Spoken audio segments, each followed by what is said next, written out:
The most widely published book in human history reveals that we are created in the image of God. Throughout our human journey, each encounter is an opportunity to see the shared humanity in ourselves and others. Regardless of one's views on religion, each experience and each story weaves us together towards a common path. A path of transformation, a process of growth and understanding, a recognition that, at our core, we share a common destiny. What does the search for truth really mean in our lives? How can we find a sense of unity in a world so diverse and divided? As we reflect on these questions, we start to uncover a fundamental connection that binds us all beyond our differences. Welcome to Created in the Image of God, Building Vibrant Communities, with our host, Wade Franson. Tonight's episode is The Bridge Between Us. Good evening, everyone, and welcome to Created in the Image of God. I'm your host, Wade Franson. I am so excited this evening to have a rabbi in the studio. I think this is the second time we've had a rabbi. We've had Christian ministers, we've had imams. I think it's been a while since we had solid representation of the Jewish faith. And I almost ran into this wall because we were having such a wonderful conversation backstage in the studio before the show about the Old Testament, its meanings, the richness, the profundity of it. Well, my apologies for calling it the Old Testament. I'm going to get my knuckles rapped by the rabbi when I bring him on stage because it is the profound and living Word of God. Welcome to the studio, Rabbi Kahan. Thank you. So excited to be here. Well, so as we always do on this show, we like to go into the background. And I joked with you, your nativity story, right? So my thought is that the last name Kahan is a variation of Cohen, that you come from the priestly line or lineage within Judaism. Is that a fair guess? And it's correct. So tell us a little bit about your background, your ancestry, how you ended up where you're at today, but going back to, those very early years and the circumstances that shaped you before you took conscious thought into who you are today. I took conscious thought. So my father was born here already in America, in New York. My grandfather is from Europe, from Romania, actually. During World War II, he managed to get a visa and run away to Australia, where he was able to study in a yeshiva over there before getting a visa back to Canada and then into America. What year was that he got his visa, or approximately? I think 1942. Okay, so things were really heating up and he barely escaped, probably. Yeah, it's interesting how in World War II there were certain communities that didn't even know there was a war going on. I mean, everybody knew there was a war going on, but they didn't even understand the impact. So you have in certain communities, like in Romania and in different places in Hungary, where the war only reached them really severely in 1942. They had no clue that there were communities wiped off the face of the earth in 1939 or 1940. Well, let's spend a moment there, and I apologize for going global real quick, but I was literally having a conversation with my son over dinner, and it had to do with a story that I was sharing with you about Psalm 27, and that raised for him the idea. My son's name is Caleb, by the way, one of the two spies who gave a good report and who was allowed to live through the wandering in the desert and enter into the promised land. So as you can imagine, this story was important to me in giving him the name. Thankfully, my wife went along with it, even though she was born and raised Catholic. Having said all that, he was sharing his perspective on the Holocaust, and one has to calm oneself. I tend to just be excited and not give this the reverence it should have. But he was saying that the bystanders knew what was going on. And I began to kind of say, well, there was like the epicenter of the most horrible, atrocious acts. And then there was like a circle around that and a circle around that, right? And there were guards and the people of even Munich, right? Dachau is very close to Munich, but even the people, Munich. But then there's a little village near Dachau. I've been there multiple times, but as you get just a little bit further away and a little bit further away, you knew a little bit less and a little bit less. And he was talking about the ghettos, and I said, well, there was this thing called the pogroms But that's not what we actually consider the Holocaust. But then I realized I was trying to explain these distinctions to him so that he wouldn't bring the worst judgment and condemnation. And for the record, I lived in Germany for 10 years in the 80s and early 90s, where there were still a lot of people who had been, alive and at that time. And I'll confess to the sort of horrible situation that I lived there for 10 years and I was very close to many people. Nobody would admit that they knew anything, right? Which was, I'm sorry, it always frustrated me, right? They couldn't bring themselves to admit that they knew anything because they now knew how bad it really was. But there's this whole, range of what you knew and didn't know. So I'm sorry for going deep into this, but when you say your father emigrated in 1942, how do you as a rabbi draw such distinctions around the Holocaust, the circumstances around it, what might have happened in the early 30s and the beginning stages of this and people who might have known or not known? Sorry to go right into all this, but because it came up at dinner tonight, uh, and we're talking about 1942, maybe we could just spend a minute on that. Yeah, so I'll tell you, I would like to spend more than a minute on it. So, growing up, the Holocaust was not only part of my life, it was also our identity, right? We were like Holocaust survivors. And I had two grandparents who were both survivors. And my wife, when I got married, had two grandparents who were even more profound survivors. My grandfathers never were in Auschwitz. My wife's grandfathers were in Auschwitz. They dealt with a lot more, and getting to know them, it was a privilege. It was a real privilege. My wife's grandfather passed away last year, I think at 98 years old, and it was a privilege till the day he died to get to know him and hear his stories. And the question we always had as children were three questions. A, do you think the Holocaust could happen again? I mean, this was a question that would come up once a month, and another question also was, did you ever do anything wrong in the Holocaust? And I'll explain why this question was very important, and specifically for me. My grandfather wrote a book called A Letter to My Children about his experience. He didn't focus about during the war. He focused about right after the war. He focused on when you live as a prisoner of war for 11 months in Auschwitz and you're treated the way you're treated, when do you return to your humanity? He told me it took him a year to return to humanity. A total year. Like, I asked him one time, like, how he got his clothing. He's like, I walked into a store and I said I need to try on a suit. And when they turned around, I ran out of the store with the suit on my back. That's how I got my first shirt after the war. He called it organizing. He organized life. They weren't civil. The Jews were treated like animals and they became animals because that's what happened. And for me, that was a profound idea. My grandfather, who was a civilized person, an entrepreneur, made a lot of money in his life, really worked hard, came out of the war at 20 years old, an animal, and then civilized himself in this new place called America.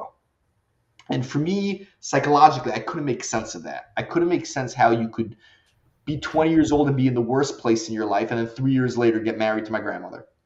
It just didn't make sense to me. Like, I would have to go to therapy for like 30 years, right, after the war to be able to figure out how to deal with myself. Number three, and was a conversation we always had with my grandfather, and it's a very scary conversation. Could we also become Nazis? Are we any different? Could humanity always become that? Because you have to understand the Germans were the most civilized individuals in Europe, the most philosophers, doctors. I'm talking about Hitler banned hunting because it wasn't humane during the time where Jews were in the gas. Like, there's some complicated philosophy going on over here, very complicated. And I studied a lot of Carl Jung, and one of the things I freaks me out when you read Jung is Jung tries to teach you that you're only a good person if you understand how evil you could be, and then you learn how to control it. And to meditate about evil, it's very easy to meditate about paradise. You sit in front of water and you think about God and beauty. It's very easy to meditate if you could be an evil person. Like, could I be an SS soldier? And there were Jewish people. The Nazis put Jewish people in charge, right? Could I be a Gestapo? Could I kill someone? Like, I don't know that. I was never offered the opportunity to have to. Could I eat another human flesh to survive? There were people who were dead that people were eating their body, right? It was a horrific time, and if I think no, maybe I just don't know anything about myself. And the reason why this had a huge impact in my life is because I deal I spend the most of my day dealing with very, very dirty conflict, matrimonial conflict, divorce. And for some reason, people think they're allowed to show the worst of themselves when they're getting divorced. There's some human excuse out there that people think it's justified. Well, I'm getting divorced, so I could show the worst of myself. And it reminds me of World War II every single time I see a divorce. Like, yeah, we could have this tomorrow in New York. We could have a concentration camp. I see how bad humans could get sometimes when they're in a bad place. So World War II was an impact on myself, my friends, family, on who we are and who we are Holocaust survivors, grandkids. But it also for sure changed my trajectory in life of realizing that humans could do terrible, terrible, terrible things. We're the origin of all sin, like Jung used to say. Wow. Thank you so much for sharing so openly. I think, it's hard to understand and comprehend for those who, again, didn't have that kind of a perspective forced upon them as children, Yeah. right? And it's interesting too. I also studied Jung um, probably about 15, 20 years ago for quite a while. The collective subconscious and, the distinction between him and Freud, and um, partly as part of my own therapy, right? I had my own traumatic experiences as a child, very, very different, but I think to the point that you were making about, and I'm sorry, was it your grandfather that at 20 reinvented himself as a civilized person? I can look back at my own rehabilitation, my own self therapy, and the depth of thought and introspection that was required for me to fully turn my life around. I think I've shared the story here about how I was baptized at age 18. Um, but then at age 19, I was in a high speed chase with the state troopers in pursuit of me, a year after I supposedly had already turned my life around, right?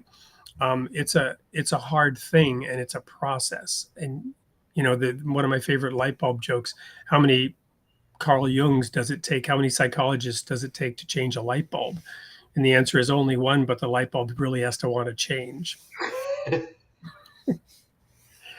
So these experiences formed and shaped you. So what was that like in your emerging consciousness, and how did it shape the man that you were to become and are to come today? And how does being a rabbi play into that? Is that something one's born into, or has a calling for, or chooses to be? Share some of that with our audience.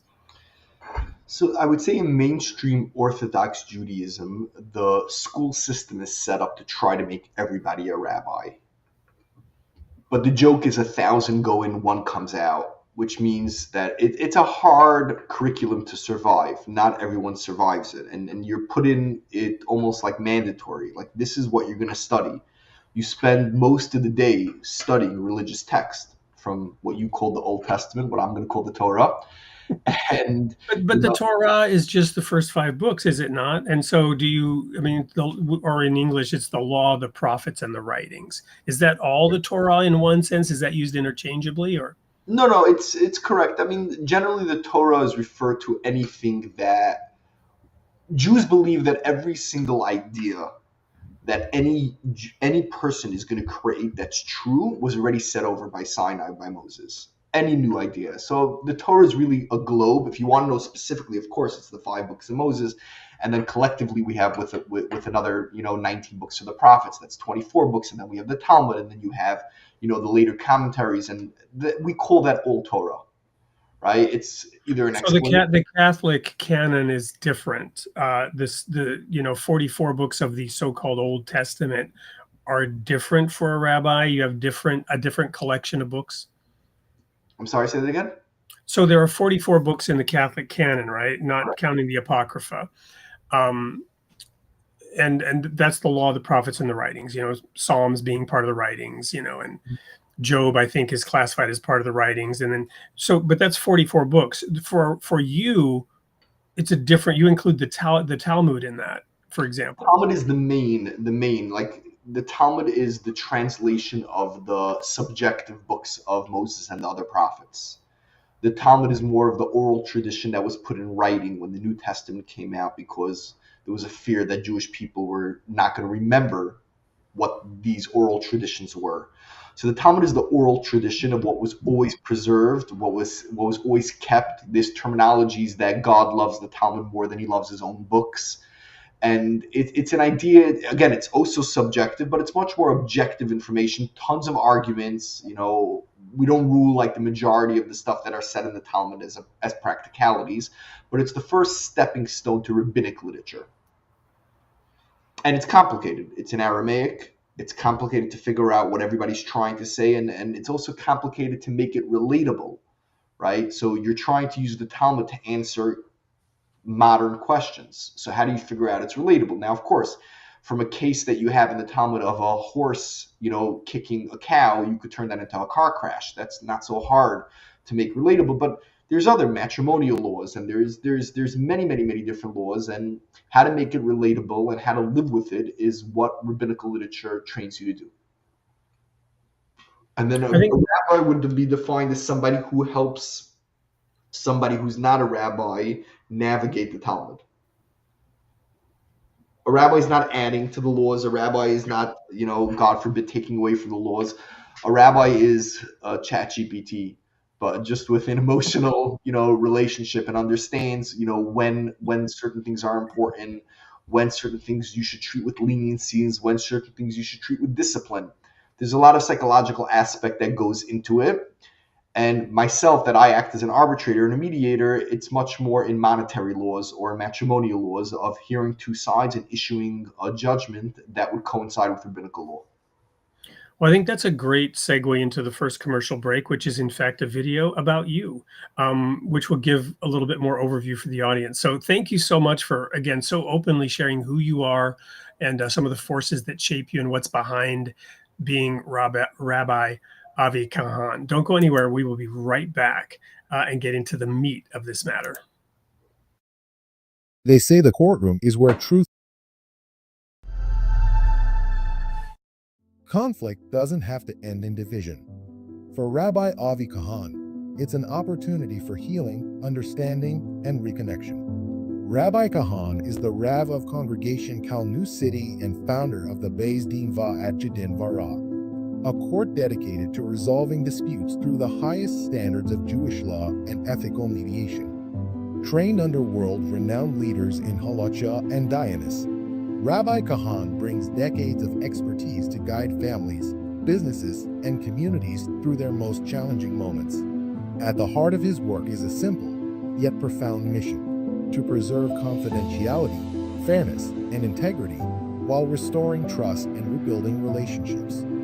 In a divided world, Rabbi Avi Kahan offers a path forward, one grounded in tradition, guided by justice, and inspired by compassion. Don't miss what's next for.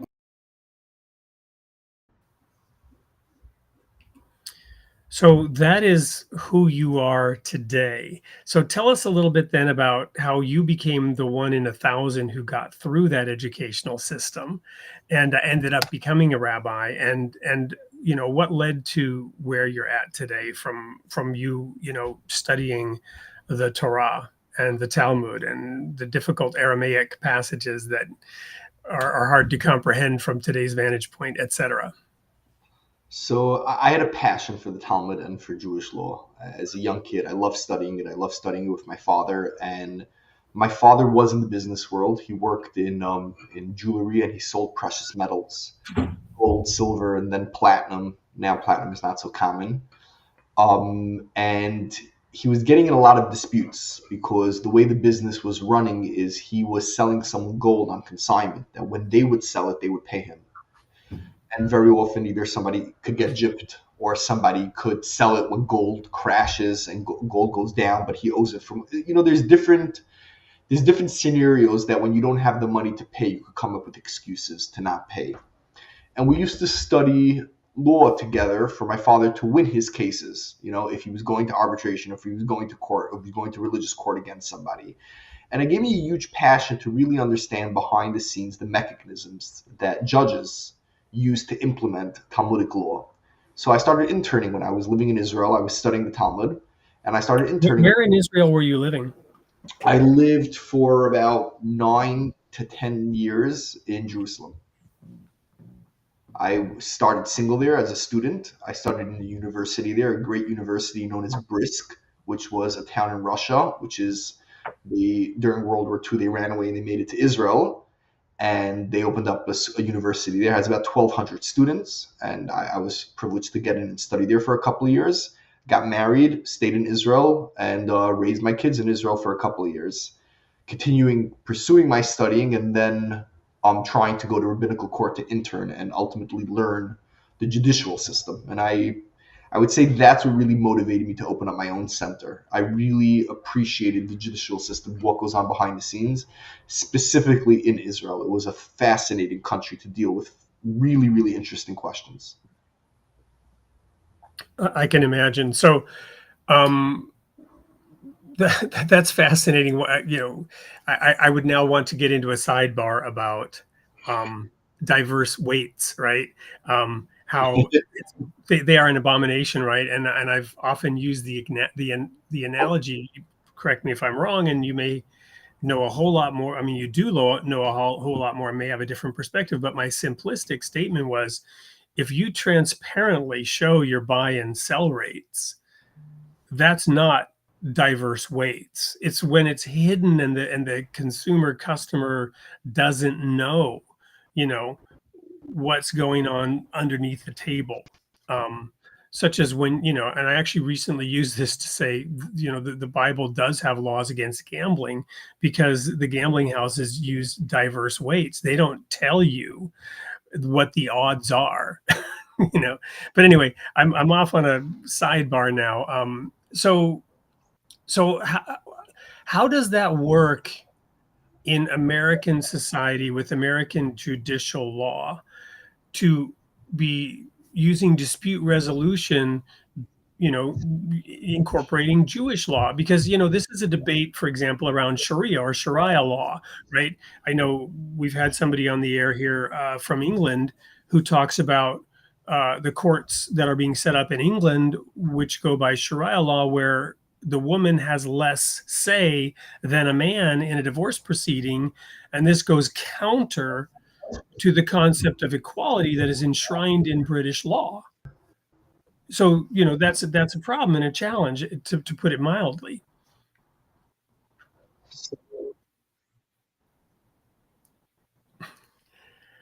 Yeah, It it's a looks very, like very I'm good question, and trying to figure out what would be the best. Yep. Go ahead. You froze for a minute, but you're back. Now the sound is gone. You hear me? No sound.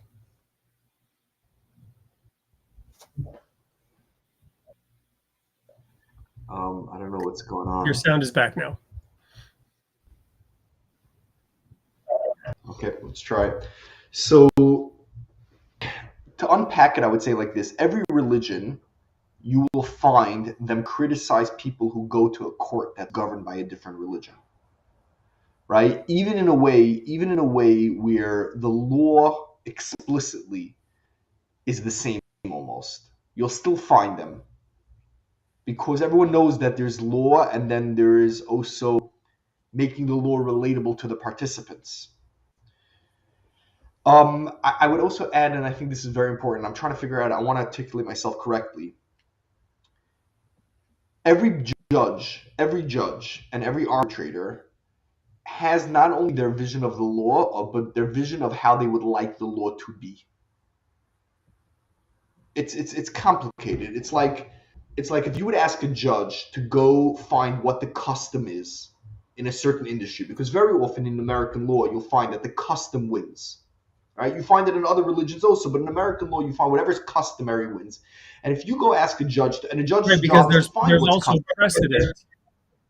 There's also precedent in American law. Yeah, even without precedent, but let's say if we're trying to find the meeting of the minds and we're trying to find what the agreement was and there wasn't a contract, custom, whatever's customary will win.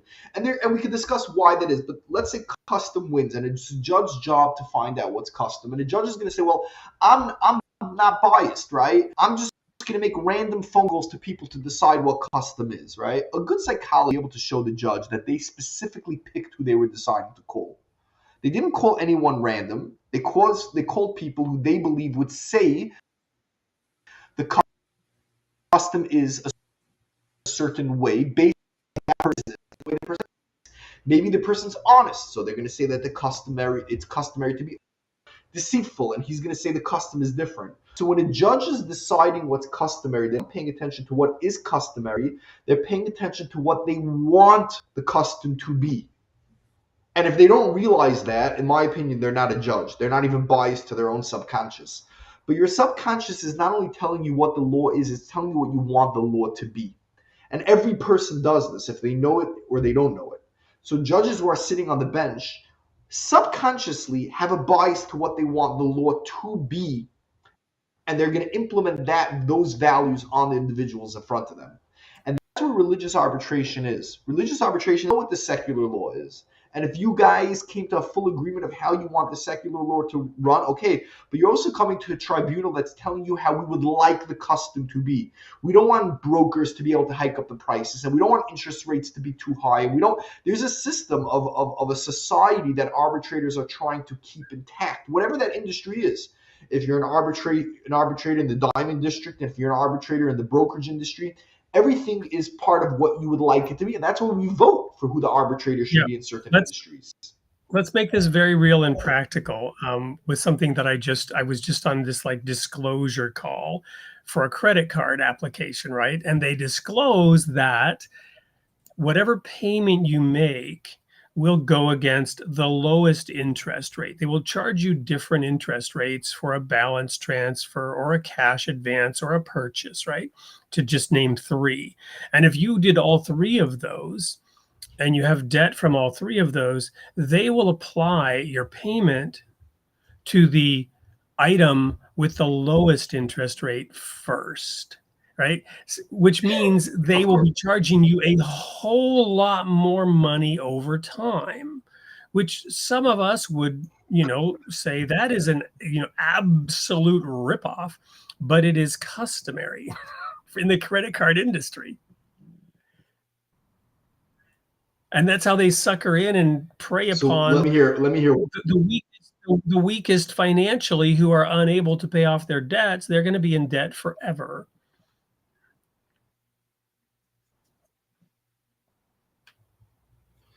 So yeah, you're gonna find. Let's say New York was having, I would say, a nice amount of years where predatory loans were the norm, especially originating from New York, even to other states. People in New York, big firms that had a lot of access to cash, were lending out money at crazy high interest rates with what you just mentioned, the cash advance. Manipulation. What's the cash advance manipulation? They're not lending you money because that's capped, let's say in New York, by 16% interest rate or criminal 26% interest rate, usury laws.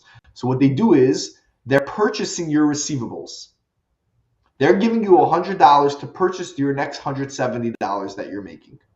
That's the cash advance game. And it's a predatory loan. That's what it is. And came along an attorney general in New York in the last 2 years, shutting down the cash industry. She went after all of them. I created custom, but I want to stop that custom. And myself as a prosecutor, people agreed. Right? My man has great verbiage about interest. My man says all interest is forgiven, but the Torah prohibits that forgiveness. Right? Like all deals that people make are consensual, but sometimes consensual deals are wrong. And it's the job of the hierarchy, if it's the judges or it's the arbitrators or if it's legislators, to tell us what the custom should be or it should manifest to be. And that's how society evolves. And it's always been like that. Okay, sorry for derailing you, but I wanted to give like a practical example of this custom that maybe people could relate to. You were talking about the different customs that different industries or whatever have, and how the judge has to try to seek out some kind of objective uh, common practice in deciding how to apply the law, I guess. And we were really getting to the question of, Correct. religious law, but I think part of the answer is you're actually seeking to resolve disputes before they would go to the courts in our country. Is that correct?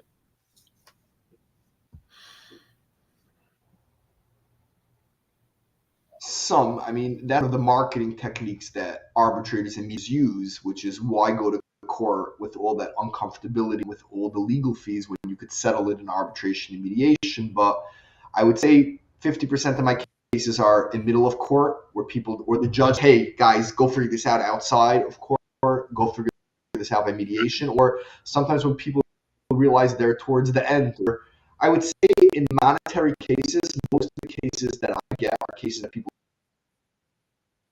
don't want to go to court about. They did something, tax law, or they just don't want their information to be public information right now, and court would make the information right away public.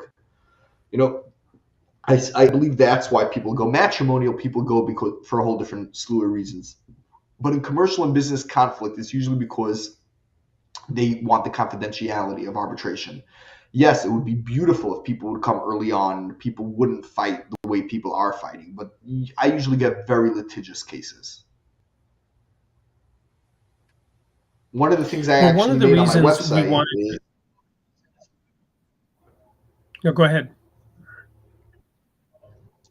one of the things that I actually made on my website for myself and for other arbitrators and mediators is a litigious assessment, a personality assessment, where people can answer 120 questions, and I built an AI system that would tell me how difficult they would be as a client. Like, it would also tell me if they're an agreeable person too much. Like, are they going to be terrible in conflict and not know how to hold their own ground? Because I don't want one person coming in and using me as a platform to abuse somebody else who's more of a victim, right? Part of conflict is also searching who the victim is and allowing them to stand on their own 2 feet, especially in matrimonial conflict. So I created this assessment. It was years of putting together different personalities and watching how they deal with conflict. And I created through AI a system where you answer basically 120 questions, and it will tell me in less than a minute what type of client you'll be, how agreeable you are, how neurotic you are, how open you are to conflict. And it really helps me decide, like, should I try to mediate with this group? Should I go straight into, just hearing the sides and ruling? It really helps me decide how to navigate.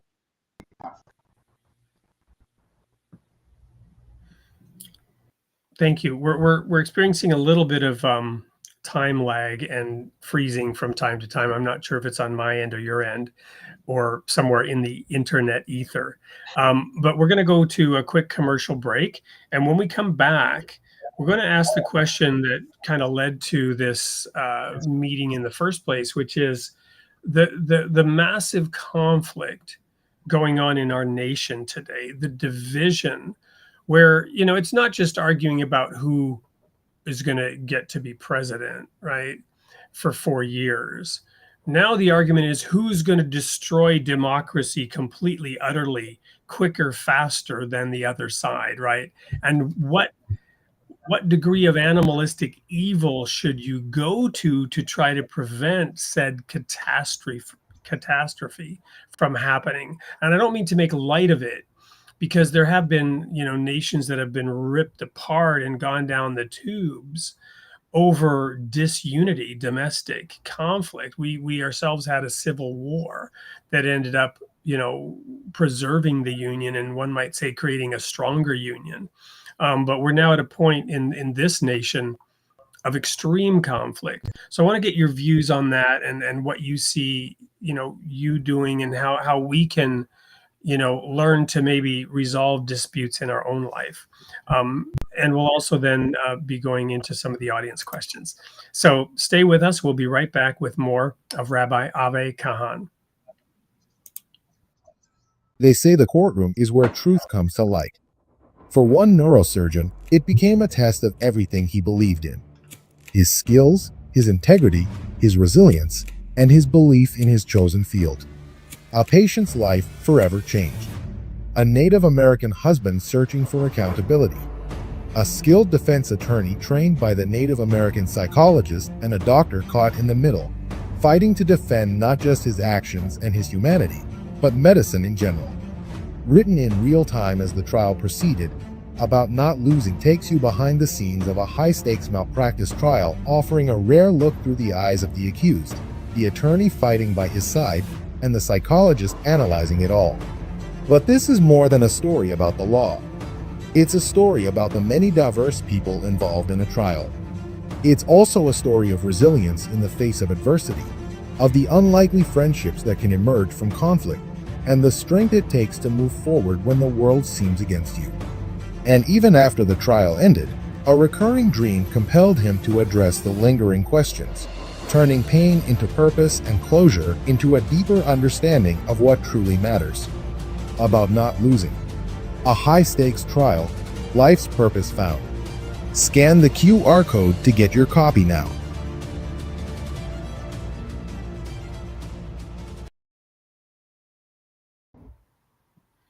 Welcome back to Created in the Image of God. I'm here with Rabbi Avi Kahan, and we are talking about dispute resolution, which is his life's work and what he has set up to arbitrate between folks who are not able to resolve their differences themselves. And anyway, let's just key in on one of the questions that has come in earlier from the audience before we go into the bigger picture.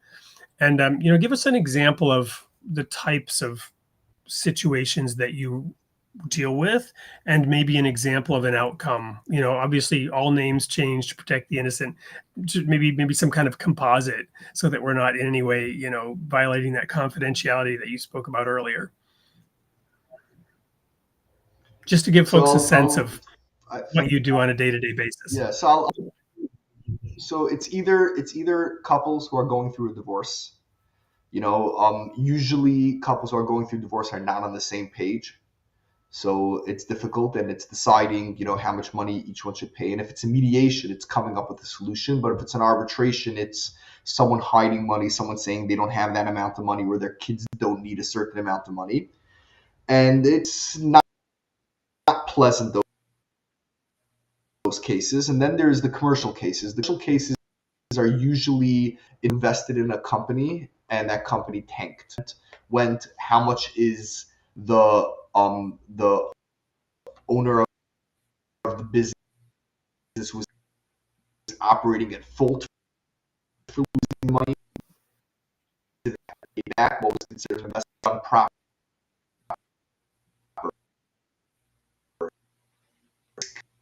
Calculated, and where they don't get too much and have your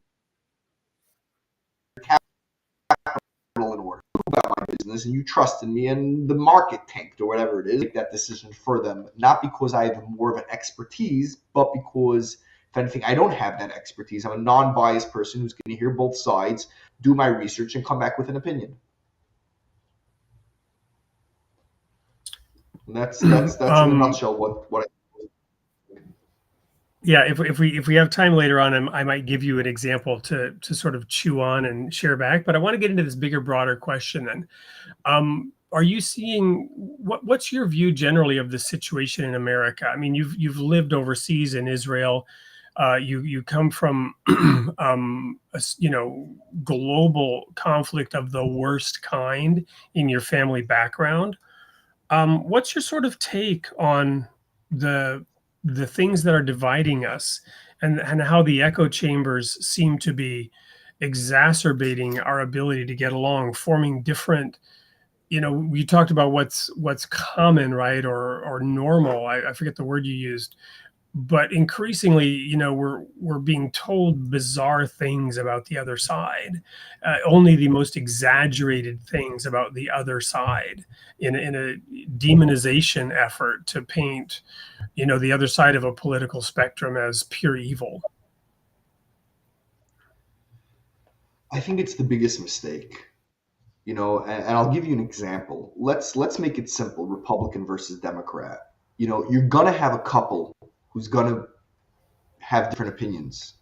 One is gonna be a Republican and one is gonna be a Democrat. You're gonna have religious communities where one spouse is not gonna want to be religious anymore. And the question is, does that mean death? Does that mean now we have to kill you because you're not as religious and we can't co-parent and our child now has to grow up in a single parent home? If my philosophy is radical right and my spouse becomes radical left, or I'm radical left, spouse becomes radical right. I'm using this. One likes socialism, the other way. So that means those families have to separate. It makes no sense to me. It makes no sense that truth and peace can't sum along. I find that I find it egotistic. I'm 100% sure I'm right about my opinion, that I don't want to even be in the same room as you. Like, I'm scared you're going to change my opinion, or I can't. I happen to love going and hanging out with people who have the opposite opinion of mine. I find it like comedians when they want to share a joke. You don't go to Madison Square Gardens and share the joke overnight. You share it with a friend, you share it with people, and you pay attention to the non-laughers to be able to make your joke better. If you change your political views with those who argue with you, you have no clue how to refine your opinion and make it better. Because I know my opinions come from, I know my biases better than you'll ever know my biases, which means that I trust my opinion less than you trust it. Because you think my opinion is genuine. I know it's not. I know I have a whole thing of garbage in my body that is helping me spew my opinion. If I want to get rid of it, I should go to this is where you're making a mistake in your opinion. It needs to be a little bit of time better. So,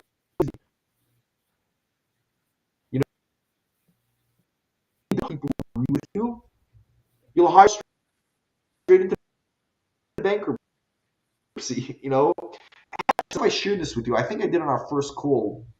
Where the name Israel comes from? The land of Israel. The Jewish people are called Israel.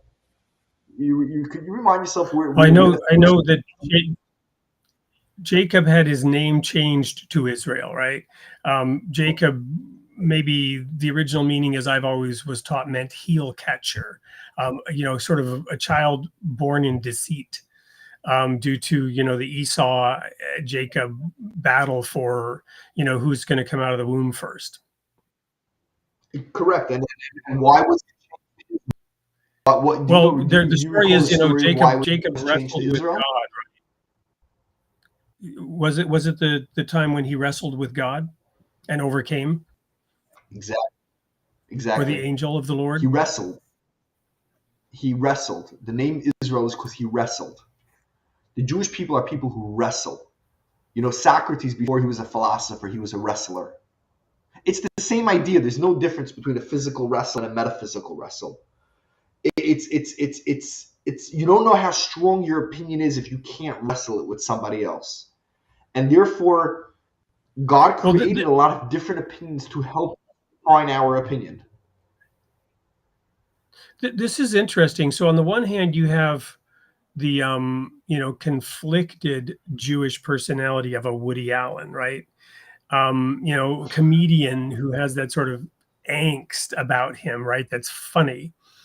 At least in his earlier years. Let's not go there. But it just occurred to me the concept in Islam of jihad. Isn't it the same?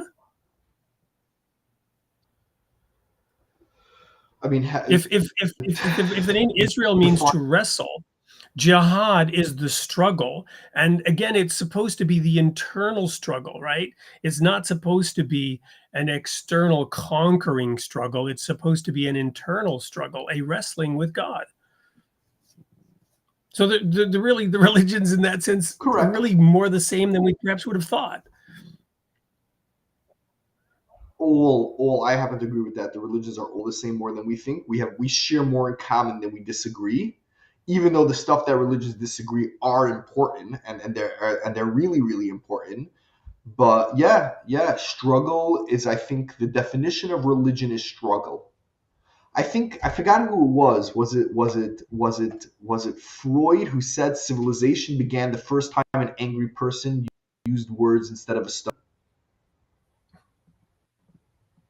Like, I don't know Something if you like ever heard, that. and it's a deep idea. Like, it's like, yeah, the first human who was able to communicate with an insult created religion or created civilization. Like, until then, if I didn't like what you said, I killed you, right? And that's one way, and that's one way of dominating the opinion. I mean, some people, many huge philosophers didn't get married, right? And it was complicated why they didn't get married. And Nietzsche, who studied philosophers, he realized they didn't get married because they have students who they could share their opinions with. They don't need a spouse or children, you know. And it was like, that's why you get married, to share your opinion. You get married to refine your opinion, to have someone argue with you about your opinion, to tell you that the God gift of humanity you think you were is not such a gift, right? That's why you get married, not for someone to tell you you're correct. That's maybe, like, I think that's called prostitution in America. Someone just to tell you you're handsome and you look good and you're amazing. You could pay, like, that's not a spouse. That's not someone you struggle with. That's not someone who you grow with. It's like, Socrates married, like, the worst woman in his community to show everyone that he could survive with her, right? It's not either endurance. Like, it's not a Well, and stoic who endurance. was it Hosea who was forced to marry a prostitute so that he could live the example of what it was like for God to be married to Israel? Yeah, I mean, that is brought down in literature. We have to understand what that means. The Talmud understands it a little bit differently, but yes. I mean, you have that story with the birth of Jesus, and not understanding, is he supposed to live with a woman who has someone else's child, until the angel of Gabriel came and said it was from God. But the idea was that exists in all literature as an archetype of the perfect man, which is the God who lives with his betrayed community, which is the Jews, who haven't yet found him the way he wants to be found. But the idea of thinking that your opinion is so good that you're scared to go debate with somebody who has a radical different opinion than you. And when I say radical, I mean totally radical. I think be embraced instead of ignored. I think Jewish people should want should have conversations with people outside of their community to refine their own opinion. Well, it's interesting too, the whole challenge of racism, right? Racial diversity, if you will, though race, by a number of definitions, is merely a construct and doesn't really exist. And yet we seem obsessed with that rather than this thing that you're talking about, which is the clash of differing ideas and opinions and temperaments, right? Which are more profound differences than skin color. Skin color may be an indication of certain communal traits or characteristics related to thought, ideas, temperament, or any number of things, but there's diversity within that skin color, designation. And the true diversity lies in difference of thought, difference of temperament, difference of, viewpoints. And one of the challenges in this country is how, again, these echo chambers are being created in which we good, you bad, right? And that's all there is to it. It's the same old age old thing, but it's cooked up in a new and different, more subtle and more toxic way.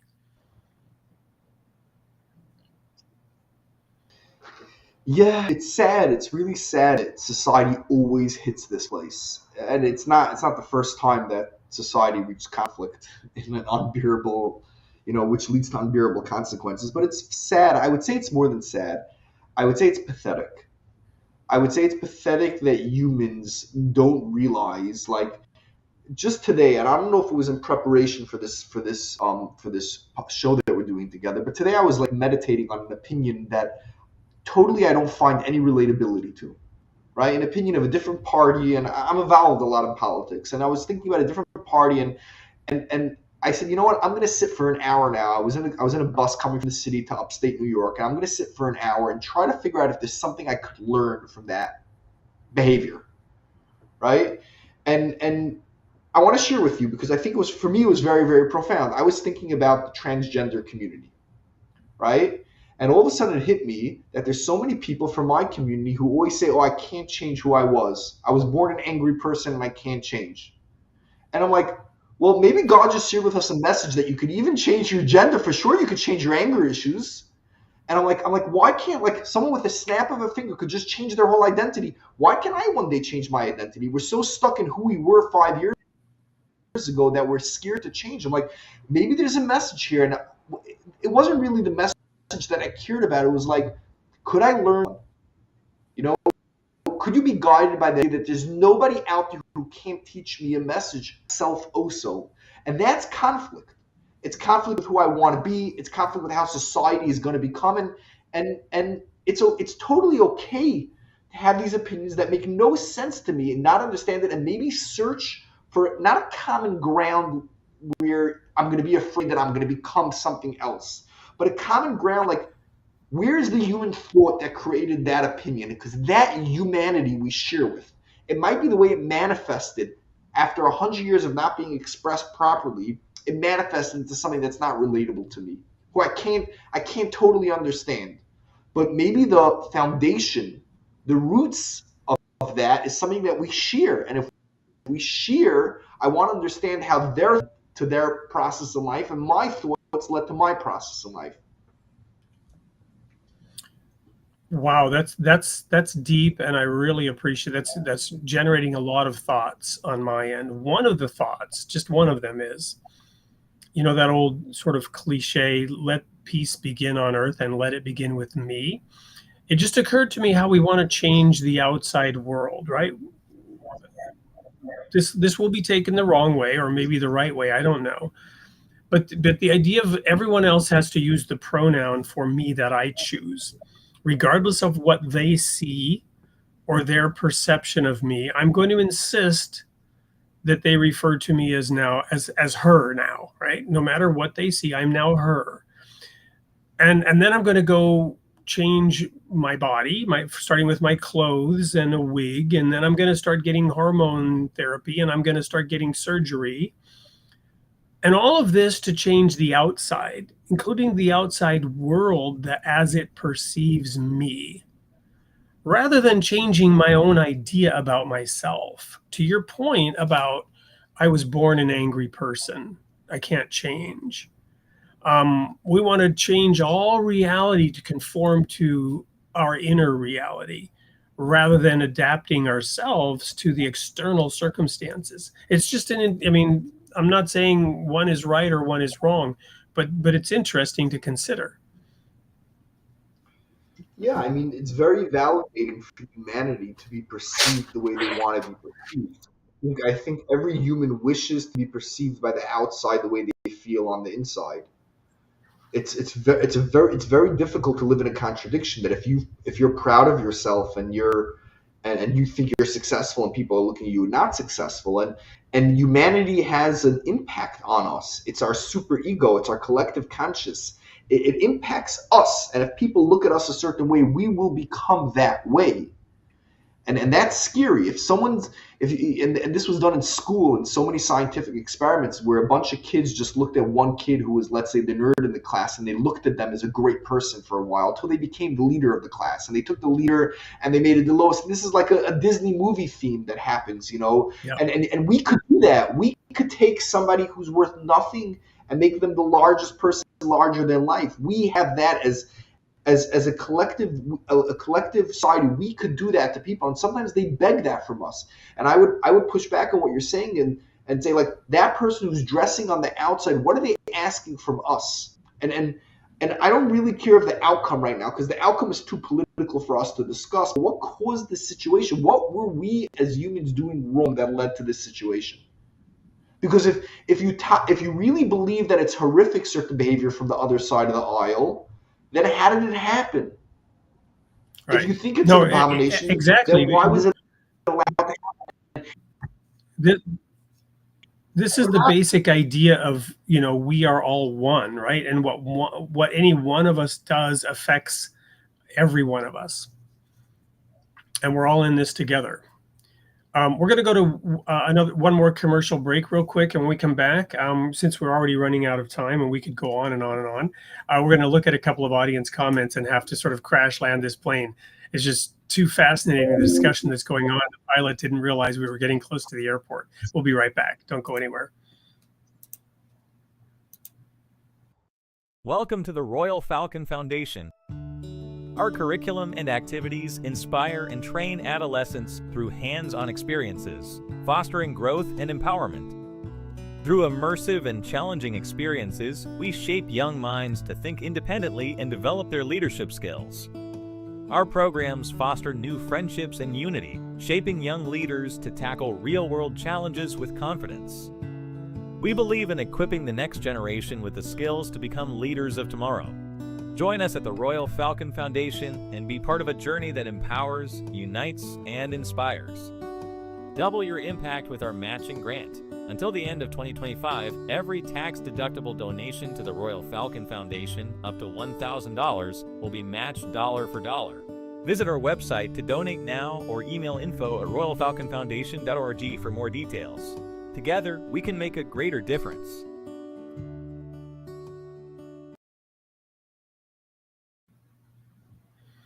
Welcome back to Created in the Image of God. We're here with Rabbi Avi Kahan, and we're going to go to a couple of audience questions real quick. Here's one from early on in the show when we were talking about the Holocaust. Why do they call it the Shoah? What is the meaning of that word? Why is that term used?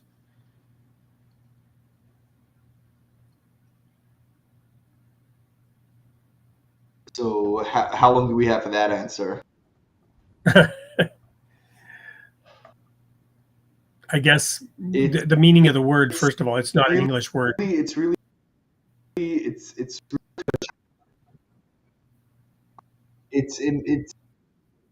refers to genocide.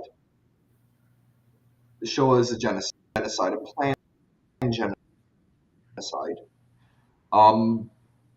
I would rephrase to the person who asked why some people don't refer to the Shoah to understand why people do refer to the Shoah. Jewish people are very, very careful with the word genocide because one of the fundamental beliefs about Judaism is that the Jewish religion will never be wiped off the face of the earth, no matter how small we are. So when someone says they're doing a genocide, it's words they're trying to do a genocide. That's what they really mean. They're trying their best to minimize the Jews, but they're not going to be successful. So some people say, hey, we're not even going to call it a genocide. It sounds like there's a chance of success in the plan that individual who's proclaiming they're doing a genocide. Promoted the word Shoah tremendously when they started the foundation of building the state of Israel. Was part of this movement was to say, hey, us Jews are not interested in seeing a genocide. Let's create a state that will be able to be protected and live in. So that's really what the word Shoah means. It's really a genocide. Thank you. Here's another one related to your primary occupation now. Is conflict resolution possible with a person who is unable to self-regulate and their only reaction to a problem is an emotional outburst? A follow-on statement: when they aren't making any sense, are there ways to help them reconnect with their intellect so both sides can work on solving the problem?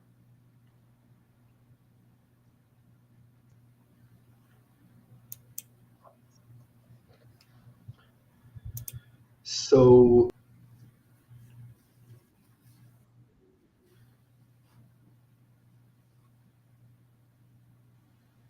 your sound just went out. I'm not sure why.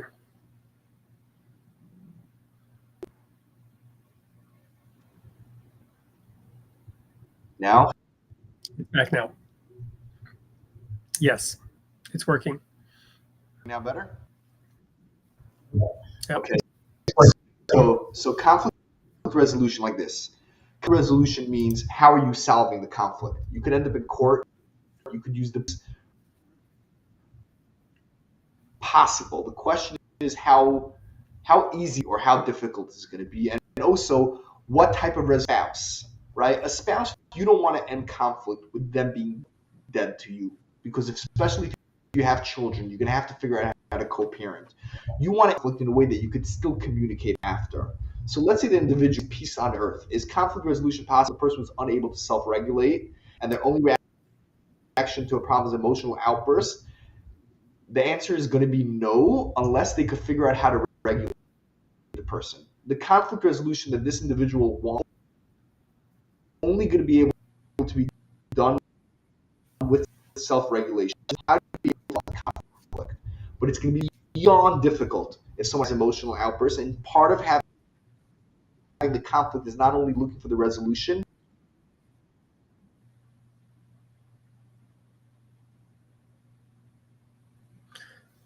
The sound has just gone out again.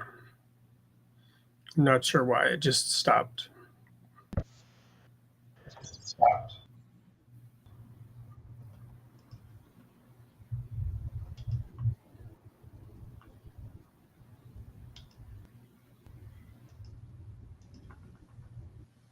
Is it better now?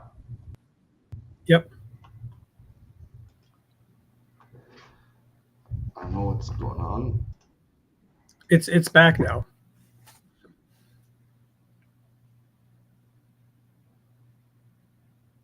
But yeah, now, figuring out. I would read okay, Carl Rogers' book on conflict on how to be. So, like somebody who has emotional outbursts, with them, and one of the things is to understand why they're having emotion.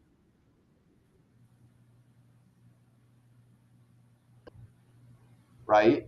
And anytime you trigger something that they don't want to hear, they're spitting it out, or because they're paranoid about what you're going to say. And in both cases, very, very simple. And I learned this from Carl Rogers. Every single thing they said in a way that you showed them that you understood what they said. So let's say they said, well, I only want to give $2,000 a child. $2,000. No, I didn't say afford, I believe. Giving $2,000 a month. You repeat back to them in a way that they feel comfortable that you understood what they are saying before you share with them your opinion. The way I've seen to be able to minimize emotional outbursts.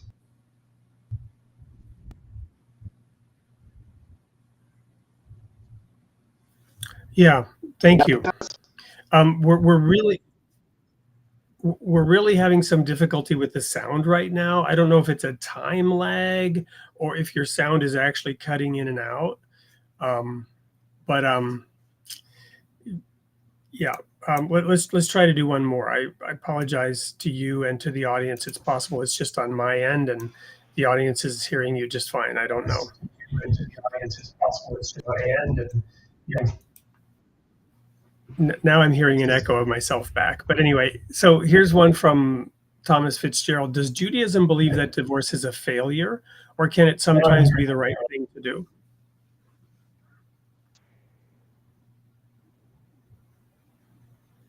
You'd have to say that again. I couldn't hear. Does Judaism believe that divorce is a failure, or can it sometimes be the right thing to do?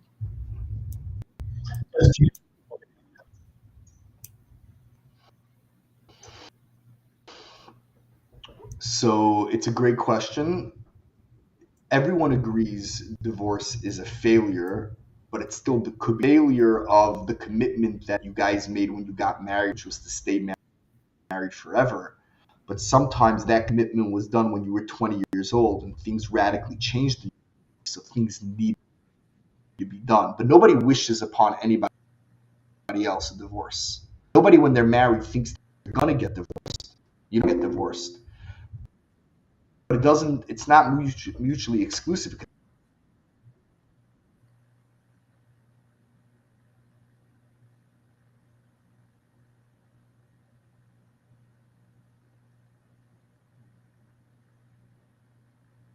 many times the right thing to do.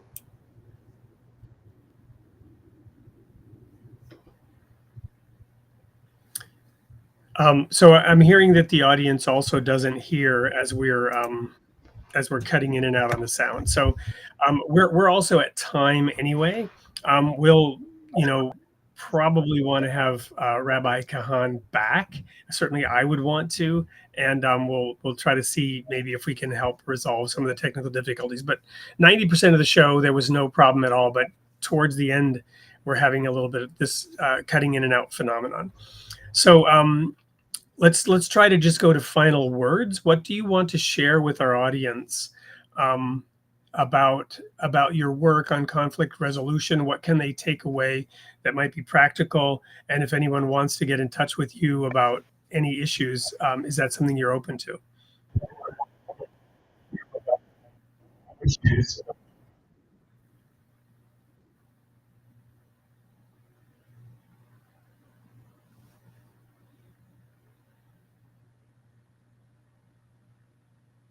Everybody, as final notes, is conflict avoidance is the worst world. If you're avoiding conflict, that's creating peace and more conflict, because when that conflict is going to unfold, it's going to be way worse, and it's going to be solvable and comparable when first marriages get stronger, comfortable with our own opinion. We should not be married to our own opinion, especially in case we're wrong. And we should be open to have conflict and discuss life until we all. So I heard some of what you're saying. It was not an emotional outburst at all on your end, but it was difficult to understand. So I'm going to now practice what you just shared with me and repeat back what I heard. If you want to stay married, you must divorce your own opinion sometimes.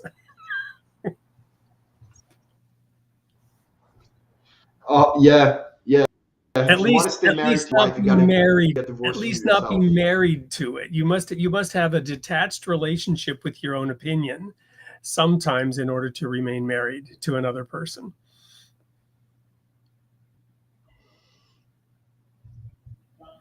Well, this was indeed an honor, a privilege, and a joy.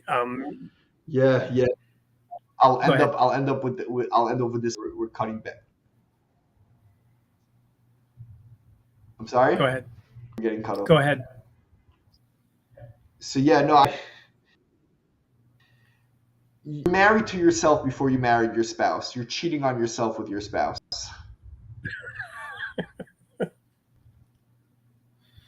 So take pleasure in that. Is that what I'm hearing?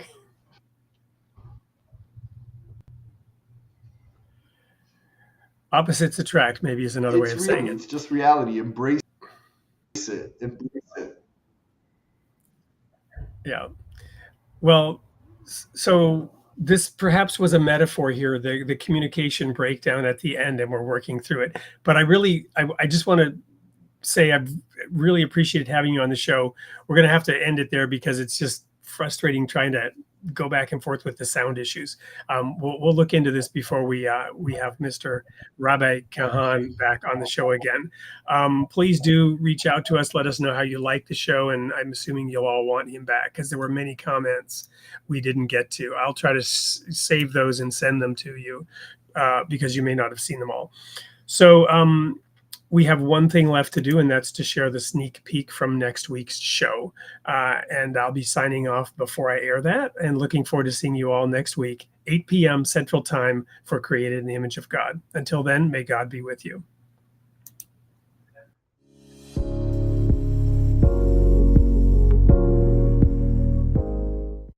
Hello, everyone.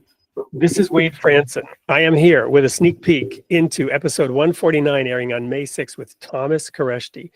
Tom is a career CEO working at the Fortune 500 level who had a mid-career adjustment in Budapest, of all places. Reminds me of a couple of songs that I remember from my misspent youth, in which God reached out and figuratively grabbed him by the neck and pointed him in a different direction. He spent the last half of his career developing principles of spirit-led, God-led, Bible-led leadership. Welcome to the studio, Tom. Thank you, Wade. So tell us about that moment in Budapest. Well, it was humbling. For the first time in my life, I was humbled by the world. I was on a rocket ship with my career, and the good Lord came down, smacked me on the head, and said, "Tom, it's time for a change." Well, on the show, we're going to get into the details of exactly what that 2x4 looked like, exactly how it felt when it impacted, into the nitty-gritty detail of that.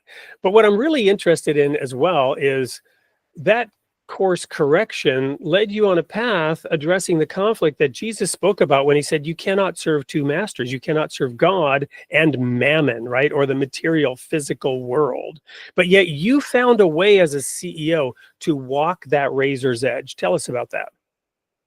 Well, after that moment in life, I came to just an easy realization that it wasn't about me. Up to that point in my life, I was pretty much self-centered. I was on a rocket ship in my career, and I thought I was making all the moves, and all glory to me. And it worked for a while, and then good Lord humbled me, and the light went on, and it was like, okay, well, it's not about me; it's about something much bigger than me.